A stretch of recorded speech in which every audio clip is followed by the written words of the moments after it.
নমস্কার, আমার কণ্ঠ ইউটিউব চ্যানেলে আপনাদের সকলকে স্বাগত। আজ আপনাদের জন্য আবার নিয়ে এসেছি সুকুমার রায়ের লেখা একটি ছোট্ট গল্প। শুরু করছি আজকের গল্প, বোকা বুড়ি। এক ছিল বুড়ো আর এক ছিল বুড়ি। তারা ভারী গরিব, আর বুড়ি বেজায় বোকা আর ভয়ানক বেশি কথা বলে। যেখানে সেখানে যার তার সঙ্গে গল্প জুড়ে দেয়, তার পেটে কোনো কথা থাকে না। বুড়ো একদিন তার জমি চষতে চষতে মাটির নিচে এক কলসি পেলে। সেই কলসি ভরা টাকা আর মোহর। তখন তার ভারী ভাবনা হলো, এ টাকা যদি ফেলে রাখি কোনো দিন কে চুরি করে নেবে, আর যদি টাকা বাড়ি নিয়ে যায় বুড়ি টের পেয়ে যাবে। সে সকলের কাছে তার গল্প করবে। ক্রমে কথা রাষ্ট্র হয়ে পড়লে রাজার কোটাল এসে সব কেড়ে কুড়ে নিয়ে যাবে। ভেবে ভেবে সে এক ফন্দি আঁটল। সে ঠিক করলো যে বুড়িকে সব কথা বলবে, কিন্তু এমন উপায় করবে যাতে বুড়ির কথা কেউ না বিশ্বাস করে। তখন সে একটা মাছ কিনে এনে তার ক্ষেতের ধারে একটা গাছের উপর বেঁধে রাখল, আর একটা খরগোশ এনে নদীর ধারে একটা গর্তের মধ্যে জাল দিয়ে জড়িয়ে রাখল। তারপর সে তার স্ত্রীকে গিয়ে বলল, একটা ভারী আশ্চর্য খবর শুনলাম।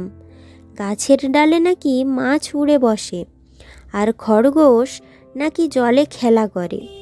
আমাদের গণক ঠাকুর বলেন, মৎস্য বসেন গাছে, জলে খরগোশ নাচে, গুপ্ত রতন খুঁজলে পাবে, খুঁড়লে তারই কাছে।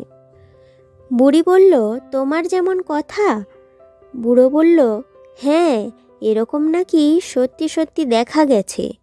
এই বলে বুড়ো আবার কাজে বেরোলো। আধ ঘন্টা না যেতে যেতেই বুড়ো আবার ফিরে এসে ভারী ব্যস্ত হয়ে বুড়িকে সেই টাকা পাওয়ার কথা বলল। তখন বুড়ো বুড়ি মিলে টাকা আনতে চলল। পথে যেতে যেতে বুড়ো সেই গাছতলায় এসে বলল, গাছের উপর চকচক করছে, ওটা কি? এই বলে সে একটা ঢিল ছুঁড়তেই মাছটা পড়ে গেল। বুড়ি তো অবাক। তখন বুড়ো বলল, নদীতে জাল ফেলেছিলাম, মাছটা আজ পড়ল কিনা দেখে আসি। ও মা, খরগোশ যে!